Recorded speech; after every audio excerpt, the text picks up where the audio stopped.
Hello, one and all, and welcome to the Cup, the Currently Unnamed Podcast, the TV variant. Do not adjust your screen. Yes, I, Jack, your resident game designer, am in control this week to, cause a little bit more chaos. It felt more appropriate with the whole episode this round. But next to me, Brooke looks a little different this time. Just a little. But hey y'all know you ain't got. I don't have to really introduce myself. It's me. It's Lana, your resident evil diva, and I'm gonna give the tea, spill the tea, and drink the tea because you know I love me some tea.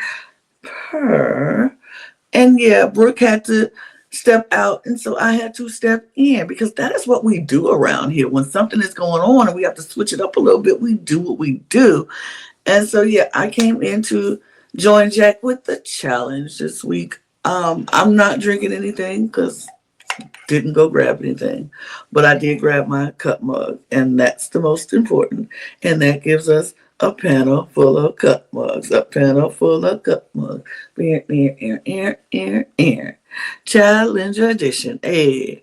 And you can get your cup mug or any of our beautiful cup merch at LanaG'sCreations.etsy.com. That link will be in the description below. And we do ship internationally and domestically here in the United States, Canada, and Mexico. So there are no excuses.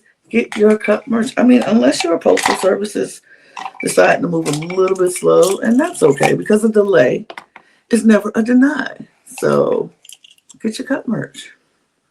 Period. Well, Lana, if you were going to join us for any episode, this is absolutely the one. For basically the first time in 6 episodes, we actually have a game with strategy and changing elements. Like, genuinely, we have a full scramble. We have multiple team names thrown out. No one is playing completely safe. And thank God, because we are 6 episodes in. It definitely took a while.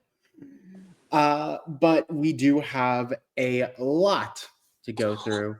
But before we get there, make sure to subscribe and like this video. The buttons at the bottom just lit up rainbow. And I mean, are you going to ignore that? You can't. You can't ignore it. Just click the buttons. It's fun. It's free. And all it does is help us. In fact, we are looking to get to 1,000 subscribers by the end of the year because that will allow us to do a lot of crazy things on this channel and give y'all even more content. In addition, if you are interested in any drag race, maybe some WWE wrestling, or if you are a fan of Eurovision Song Contest, we have 3 other channels that you can find that will give you all of the details on that. So go up and look around. And if you are looking at any point to, follow us, give us some attention, just follow the stuff at the bottom of the screen. And if you want merch, LanaGCreations.etsy.com is your place to be. You also need to check out our audio podcast links because that's, if you need to check us out on the go, our audio podcast links will be in the description below, as well as our Patreon. We have our Patreon set up where you get to see some fun things that we get to do outside of talking about the challenge or wrestling or Eurovision or drag. We got some stuff in the back that you can get to know who we are as a panelist and just some fun stuff that we do. So check out our Patreon as well. Thank you, Lana. There's a lot to catch. But I say we get into it. Absolutely. So we are coming back from the first major shakeup of the game. Devin and Leroy have been defeated by Adam and Steve in the previous jungle, meaning a star for the first time this game is now back in contention. And all players have to do is unknown because TJ has intentionally left it vague. So everyone is now trying to figure out what is their strategy going into the next daily. Specifically, Veronica and Frank, after Devin and Leroy leave, come together and discuss a little bit about who they might need to target in the future. They know half of this game is over. They know they don't have much chance to move around the stars at this point. And Veronica is specifically looking at people that can beat her, being Amber and Fessy, Ashley and Dario, and Nani and Turbo, which I think is a pretty fair assessment given Veronica and Katie's overall status in this game. I agree. I agree with that a lot. I think those teams are easily some of the strongest teams. So, I mean, not wrong for looking at them and saying they could be a threat to me. And so we might need to work on getting them out. None of that is unfair. All of that is very justified.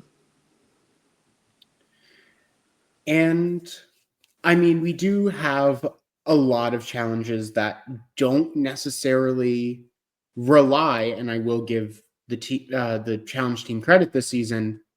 We actually are getting a good amount of challenges that accompany everyone's different skill sets. It is not just throw each other at the wall, go as hard as you can. There is strategy elements, there's puzzle elements. Like, we have a really good season in terms of strategy.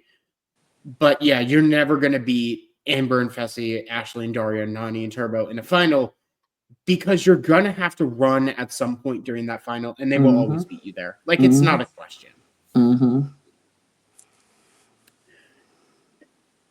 We get to another scene of seemingly a party or just a get-together, and Ashley and Dario are looking at each other and saying, you know, we haven't, like, really discussed the issue as to why we're rivals. Everyone else here is rivals because of something in the challenge game. We're rivals because of something outside of it. And if we don't talk about that at some point, we're just not going to communicate and we're going to have bad issues moving forward. Which, yeah, very fair. I think it was Dario just thinking. He was just like, he's just watching her across the room and she's having the time of her life, just enjoying, just being away from her daughter for a while and, you know, enjoying just being, hey, Ashley for a minute. And so he's like, yeah, I know what I did. I know how this ended. And I was kind of, you know, scared to mention anything before. And now we're in this place where I feel like we kind of have to talk, but I don't want to ruin the situation that we have because we're in a decent place, but it could get better. And that's what he was reflecting on. Like, it could get better, but I don't know if I need to do it now, but I know at some point I'm gonna have to do it. So Dario was kind of thinking, and like I said, Ashley was just having so much fun. She was enjoying this time away from being mom to just being Ashley. And her and Amber had that in common. So they were having the best time. And Amber was like, man, Ashley K are probably gonna be best of friends because we both bonded over having a daughter. We both bonded over being new moms. We both just felt like this is our time to have just us time. It was fun. It was nice to see, but it was very mature of Dario actually to be the one to realize he has to be the one to initiate this conversation because he was the one that caused the situation in the first place. And so I thought that was very mature, Dario, to do that. And I mean, I'm happy that they're just kind of getting it together. They finally have that. Dario specifically is finally having that moment of, we've been doing fine, right? But we can do better. Can't win, right? Like, we don't we are going to boil over at some point unless I address this. And I'm so happy that it was specifically Ashley's joy in just like being free that made him go, yeah, no, we kind of need to do this because it's good for her. Right. I love that about that moment. Well, we have one more major moment before we get to the challenge.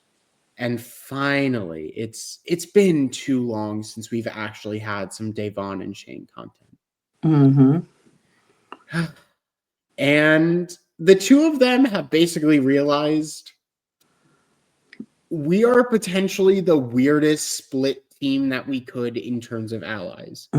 We have Devon, who has Nani and Turbo, Amber and Fessy, Big Team Corey, all on her side. And then we have Shane, who has Adam and Steve, Veronica and Katie, Nicole, Melissa. And the two sides are like now kind of going at it with the both of them needing to basically make a decision or cut their losses in some aspect at some point in the future. Like they are going to have a decision point that they need to make, and they need to make sure that they're making the right call. Yep. It's cool being in the middle until it ain't cool no more to be in the middle, because you have protection coming from all sides. That's the great part. But then when both sides are coming at each other, now they're going to look to you to say, which side are you on? And that is not good for your partnership, because you want your partnership to work. But both of y'all are being pulled in different directions. So it is going to come to a point for Shane and Devon to decide, hey, which side are we going with? And whichever side we're going with, we have to pick the right one. We have to make sure. And if you are looking at the sides on paper, Nani, one of them Turbo, is significantly stronger. Yeah, Devon's side is stronger, but the power is lying on Shane's side, because Adam and Steve are winning. They're holding their stars, and they're getting to a point where they're going to start picking people, because Frank and Sam are still lingering around, and I think they fall on this more of the side of, well, they're in the middle, because Adam and Steve are not particularly fans of Frank. So they are kind of like, maybe Frank.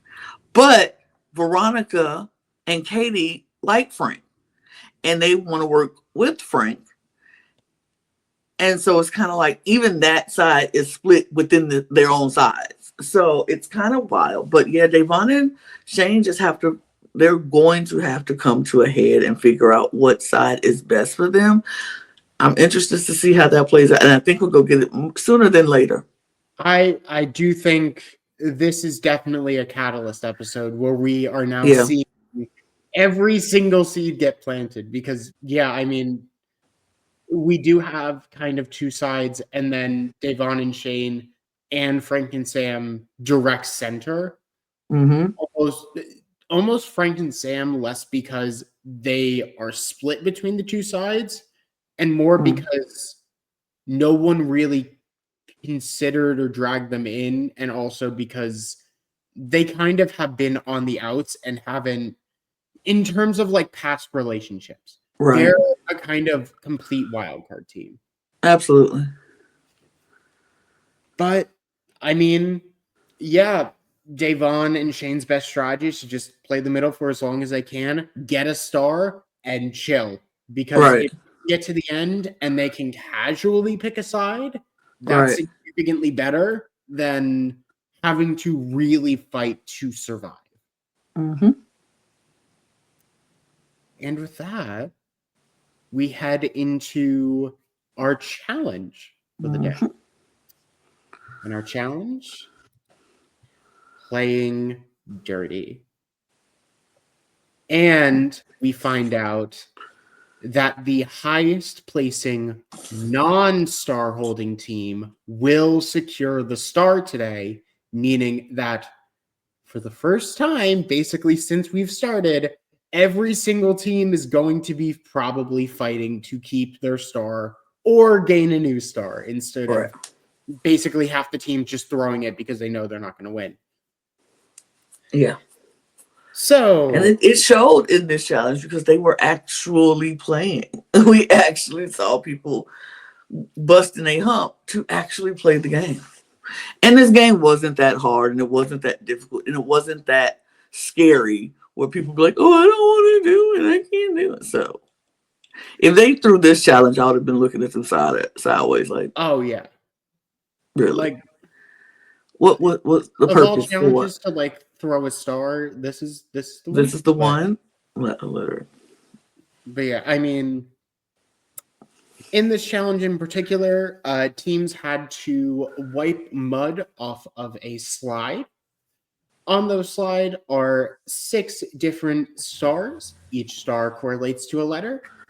Figure out what your 6 stars are, find the anagram for the word you need, and scream it as loud as you can. Mm-hmm. The first team to get that done in each heat, if they are a non-star holder team, immediately stops all non-star holder teams. Otherwise, we just keep going.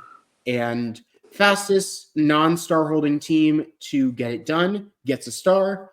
Fastest team overall wins the challenge and is safe for the round.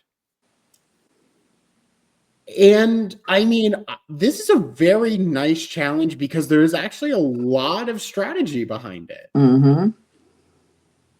I mean, we have various teams deciding we're going to send one person immediately to the decoding board while one person essentially just runs up and down the slide. We have teams that keep people on the slide for a long amount of time and then run over. We have teams that don't realize that there are only 6 letters on the board. Mm-hmm.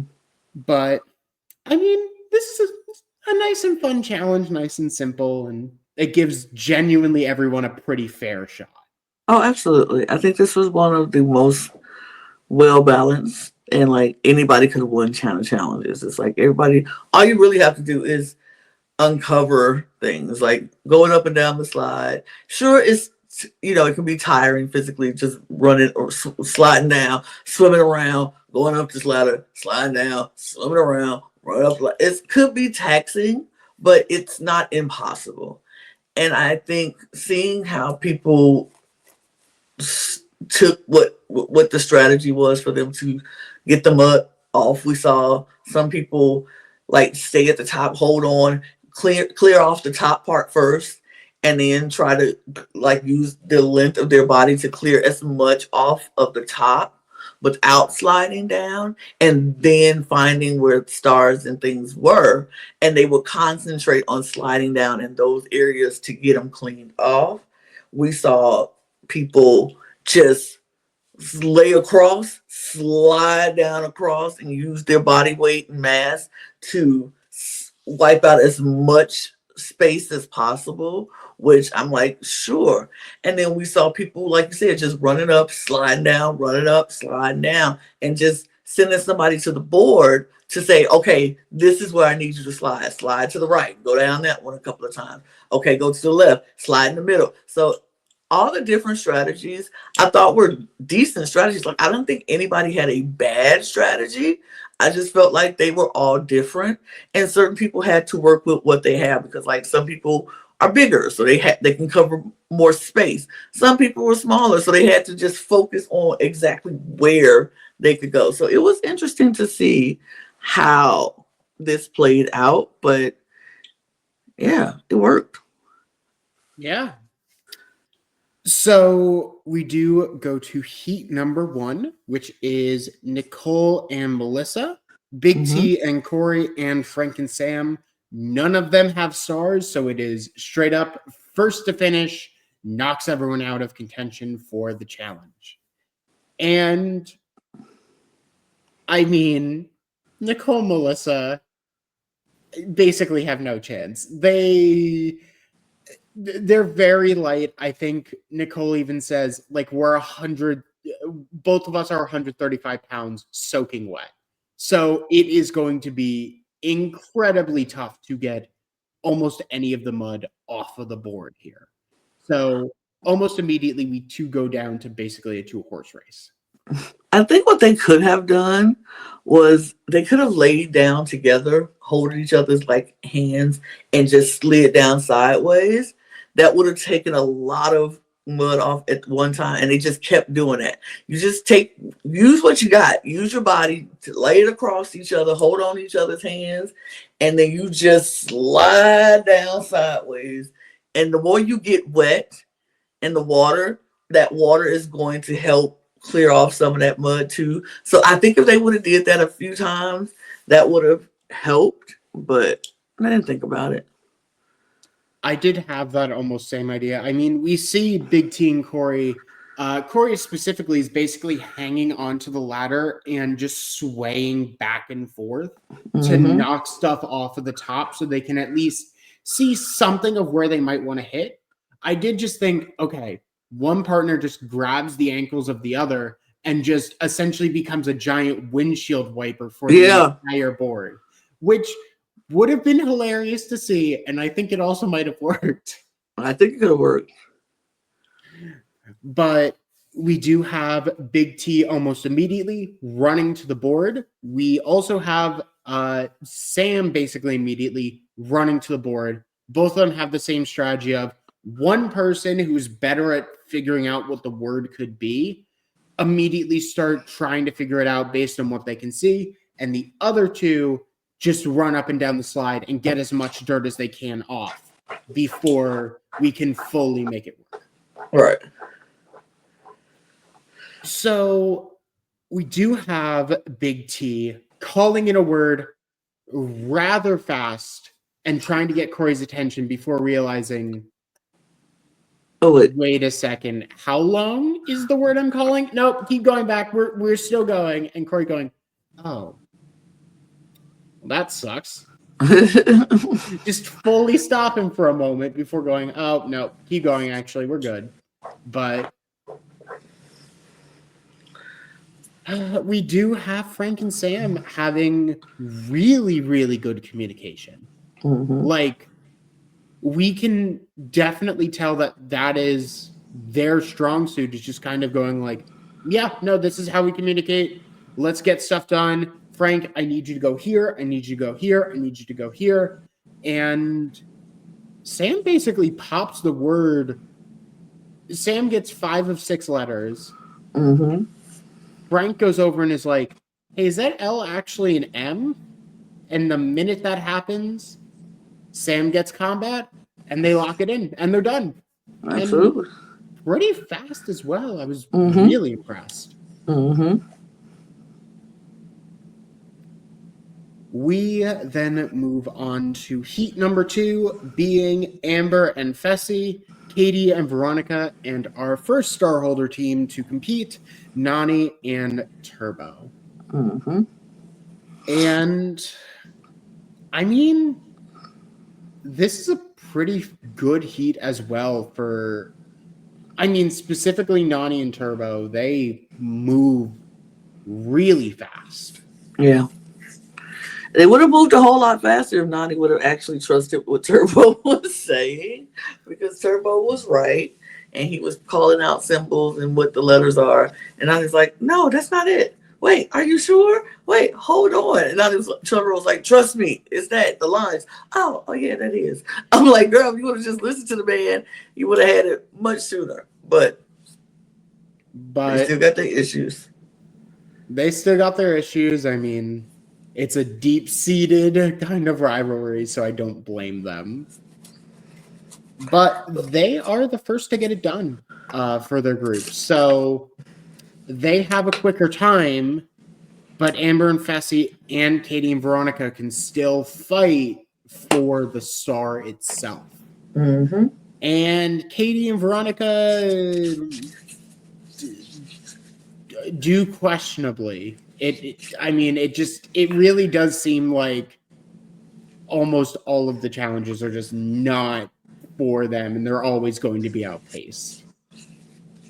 I don't understand. I do, but I don't. I don't understand what their rivalry is, what their situation. Because they just seem like they on vacation right now. The two of them. They're just like, hey, we're good. I don't really know, but the rivalry they picked is so old that it literally does not matter anymore. It is quite literally just a legacy pick. So, yeah, no, they were absolutely scrambling for it.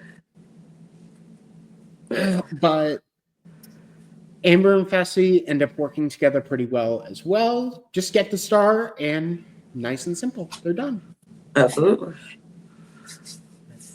And we have our final heat being Devon and Shane, and the other 2-star holding teams being Steve and Adam and Dario and Ashley.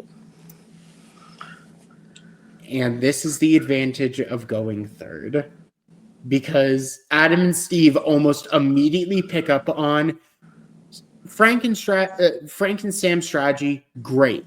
Small problem is that Sam ran over way too fast. So if we just do their strategy, but use our bigger bodies to wipe the board faster, we'll be done faster because we'll have more concrete information. Mm-hmm. And yeah, no, they do that. They do that really fast. I think the time that we get on the show is 4 or 5 minutes. It is exceptional. It was so quick. It was, at this point, just give the show to Adam and Steve, because honestly, they're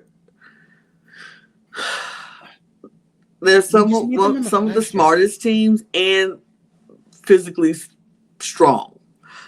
They know they take into consideration of what other teams are doing, and then they improve on what they did.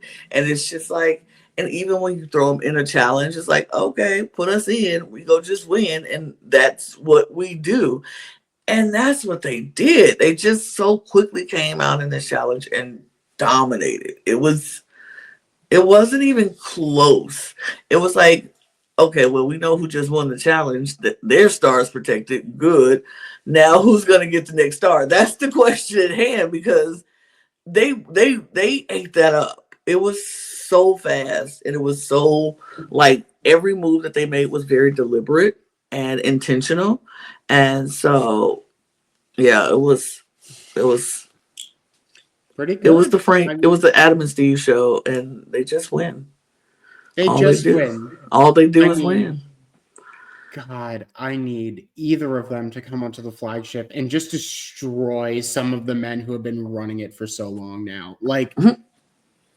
Steve versus Bananas or Wes or CT, that would be beautiful to just be yeah, no, this guy is twice your size. He's significantly older, and he's killing you. Here's the actual OG of the challenge. Right. Whoops. But Dario and Ashley, because Steve and Adam get done so fast, kind of just almost immediately get knocked out of contention. There's no reason for them to even continue. And Devon and Shane, it was weird because Devon looked like she almost immediately had the answer up.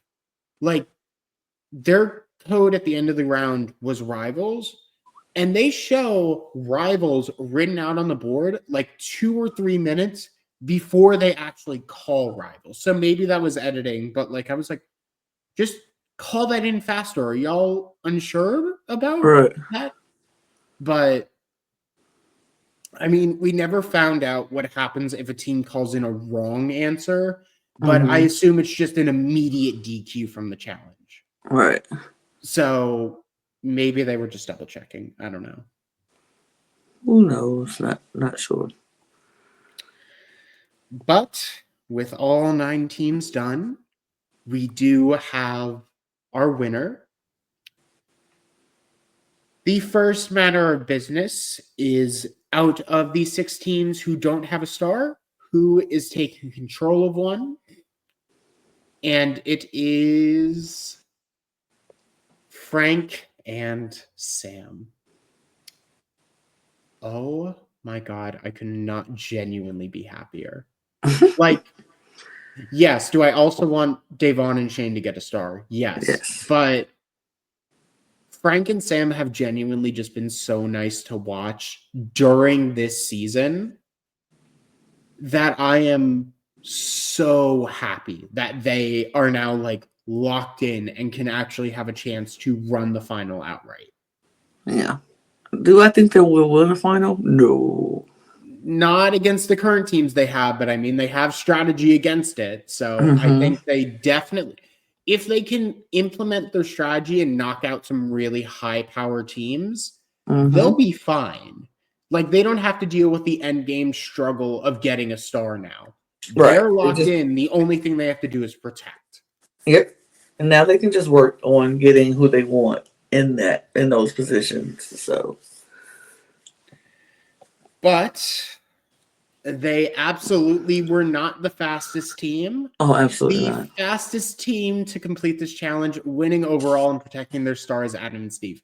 It's not a question. It wasn't a Everyone just question. kind of goes, yeah, no, y'all won. We're good. And Right. Finally, we have a vote where Adam and Steve can't be said.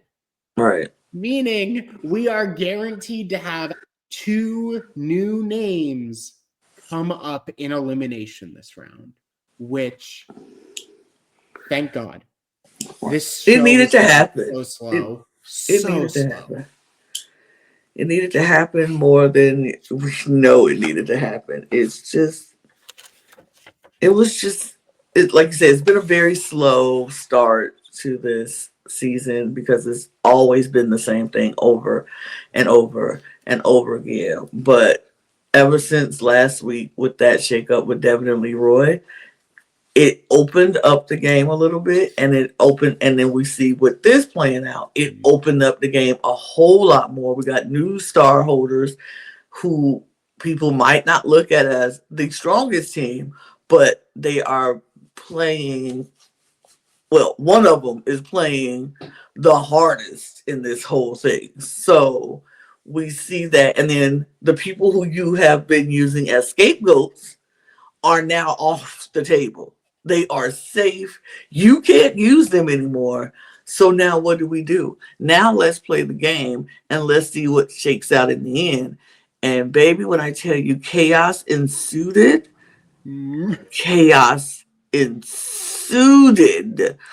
they got there. And Frank was right on it. Like literally right on it. Oh, good. I genuinely can't tell if he guessed what was going to happen or he just knew exactly what to say and it happened to be right.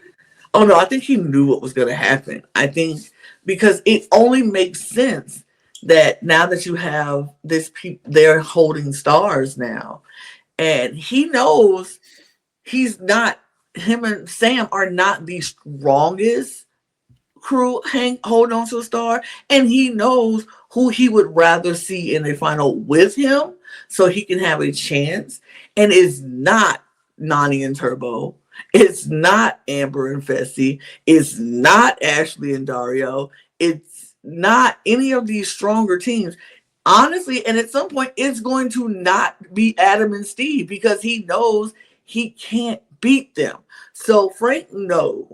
And Frank went right into, okay, now how do I make sure I'm not the houseboat, that somebody's going to try to come for my star? And how do I make sure that we can get somebody else out who could possibly beat us? And so he went right into politicking mode. Like, yeah, Katie, Veronica, he went to the right people because he knew they are also a team he wants to see in the finale because he can beat them. And he's like, I need us to stick together because if they're coming for me, they're coming for you. Even if nobody said that, even though that was the plan to go for even though Katie that was Veronica, directly said, Frank might not have been told because he was the other name, but It was said, it was talked about, it was discussed that it was going to be Katie and Veronica. And so Frank was like, we need to make sure it's neither of us. We need to figure out how neither of us is going to go. We need to throw another name. And they were like, we need to figure out who it is, and then we need to make it happen. And that next morning, Veronica and Katie were up early and they were getting the job done. They Were talking ran to around. everybody. They were in rooms discussing things privately, in groups. They were making sure this is what you like about the challenge and what they have figured out. Politicking is just as important as playing the game and winning challenges.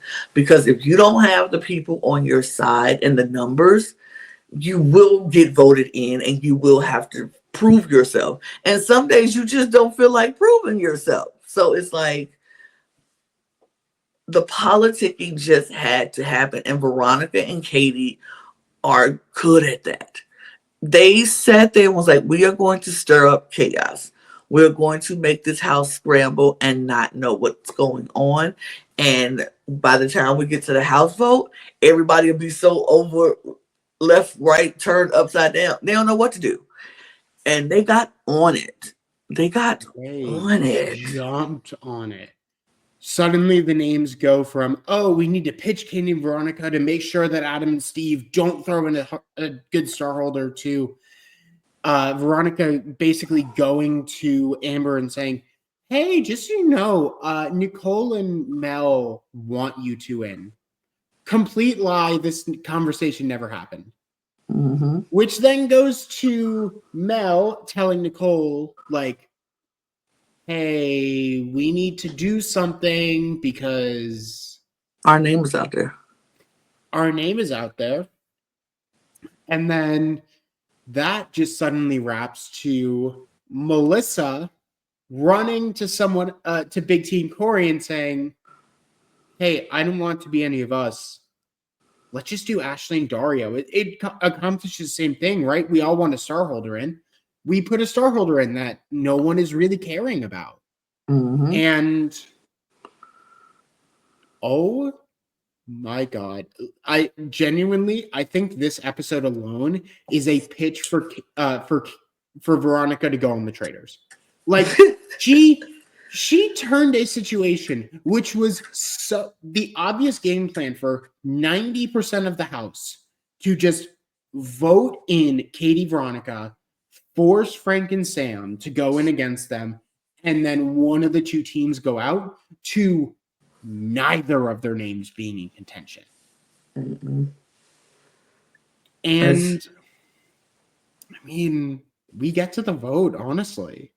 Like, we get a massive scramble that leads to a vote that is very clear. Yeah. And it's Ashley and Dario. And they are taken completely by surprise. They did not hear their own name once. But no one is willing to exactly divulge who they heard basically any of the names that spawned this round came from. Nicole and Mel are like, hey, we didn't say Amber and Fessy's name. If you think that happened, talk to us. We'll clear things up for you. Because we don't want to lie. And even Devon and Shane are pressed like, hey, so why are you voting with the house? Like, who is the house? Who's telling you these names? Unicorns and aliens. Right, man. And the house is haunted. I mean, because they can't say who said it, or they be diming out their people. And both of them are on each side. So it's like, I can't say that because either Shane's side to get mad at me, or I can't say that, or Devon's side to get mad at me. So it's like, who do you say? I'm not saying anything. If they want to tell you, they'll tell you. I'm not saying nothing. Just know that's what was heard. But yeah, I mean, we have 7 votes on Dario and Ashley. including Dorian and Ashley just voting themselves, because at that point it doesn't matter. Right. And the only other vote is from Amber and Fessy pointing at Nicole and Mel. Mm-hmm. But now everyone's mind is thinking, how did this happen? And what can we do to make sure this doesn't happen again? Because I don't want to be on the back end of it. Right. But from there, we go into elimination.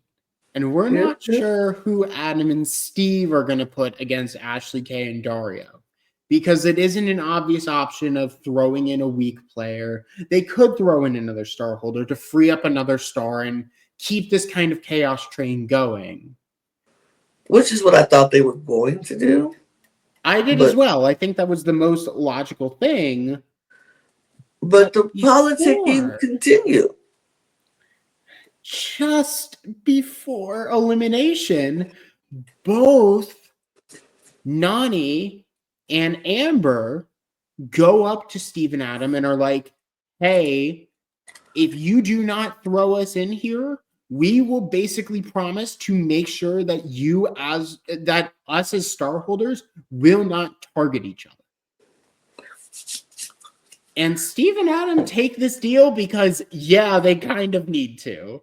Because the minute they aren't protected again, the House vote ends up on them again. Mm-hmm. So, instead, we have Big T and Corey. Mother of God. I was like, not that. Not that. I mean, unfortunately, I can understand it because it is a team that is not on Adam and Steve's side, who probably won't take out Ashley and Dario, and they can continue this kind of foursome of star holders to keep each other safe. But I mean, even though Fessy and Amber are not star holders, but okay. Not star holders, but like stronger teams. The strong teams who were worried about being thrown in by the House. And we get pretty much an instant shock of like, oh, okay, this is actually going to be a battle. Like, these two teams, especially in this challenge, are pretty even. Mm-hmm.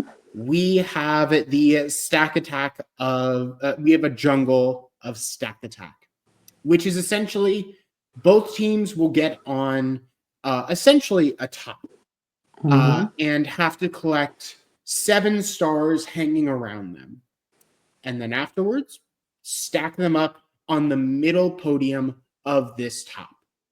If at any point any of the stars or players fall off the top, the team cannot move for 10 seconds, and the first team to successfully get all 7 stars stacked up and have a count of 5 where they are completely, basically everything stays put, unassisted. They win. Yep, unassisted. This is a close match all the way down. Mm-hmm. Both teams have a couple moments where they falter.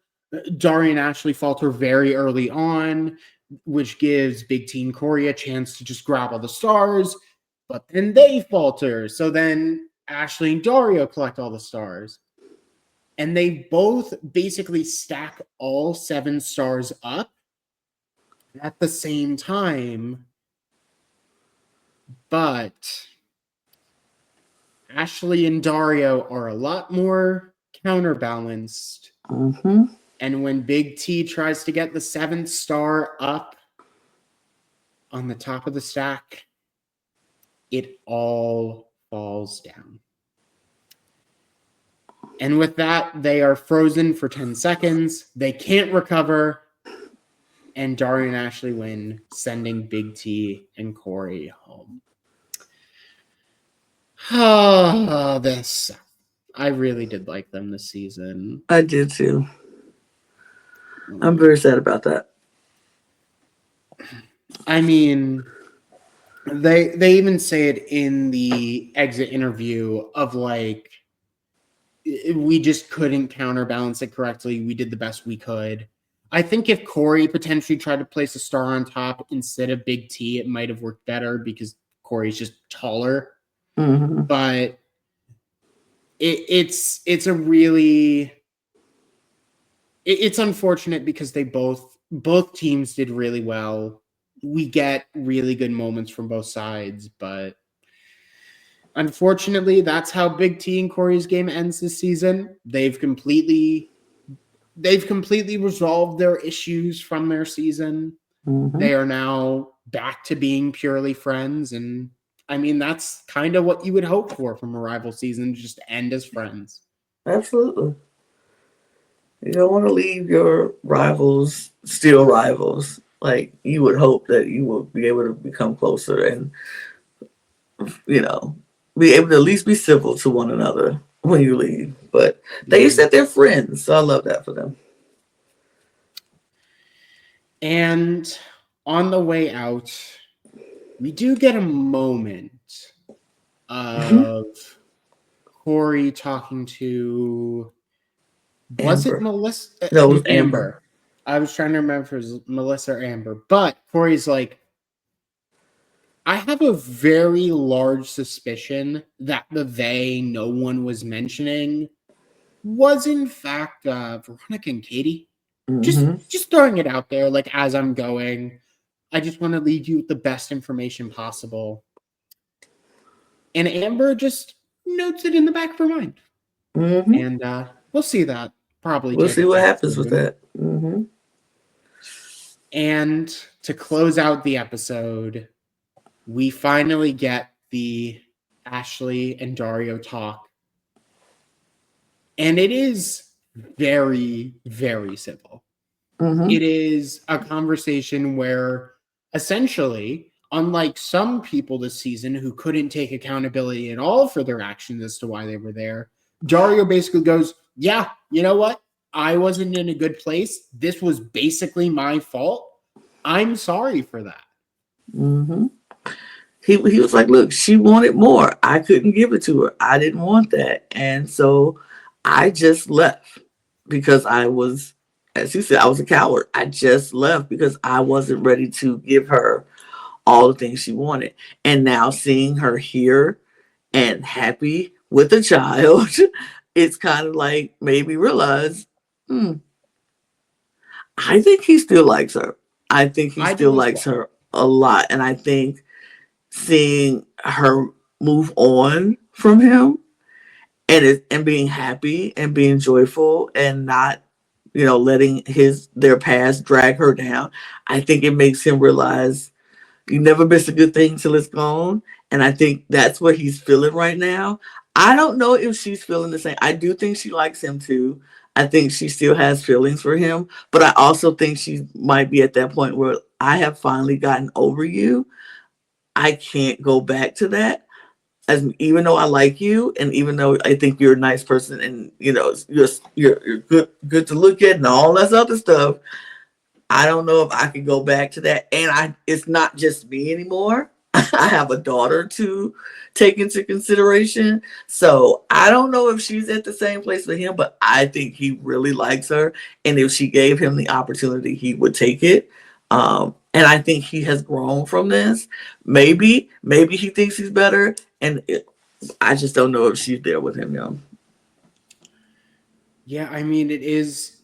Even Dario says, like, yeah, I still like her, but I'm married to the bag at the moment. Like, right. I am married to the money that is right here. We can sort out the other stuff after the season. Oh, absolutely. But right now, we are fighting for money for her and her daughter and for me. So let's play.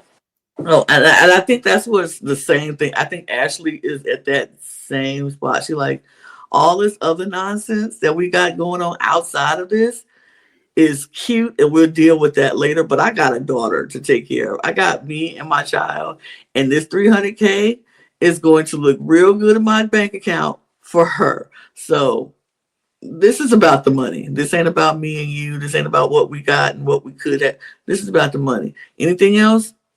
We'll talk about that later. And I think this is the moment, at least for me, where I am like, they have basically punched their ticket to the final. That's what I said too. Their only problem is now dead, buried, on fire. Like, it's gone. Yeah. It no longer exists.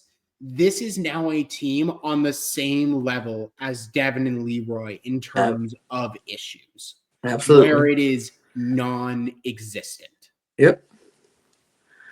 I think that's going to be the greatest place for them. It's another team out there that I think is at that place of non-existent issues, but we'll see how that works out later. But I think they are at a place where it's like, this does not matter to us anymore. We have conquered it. We have overcome it.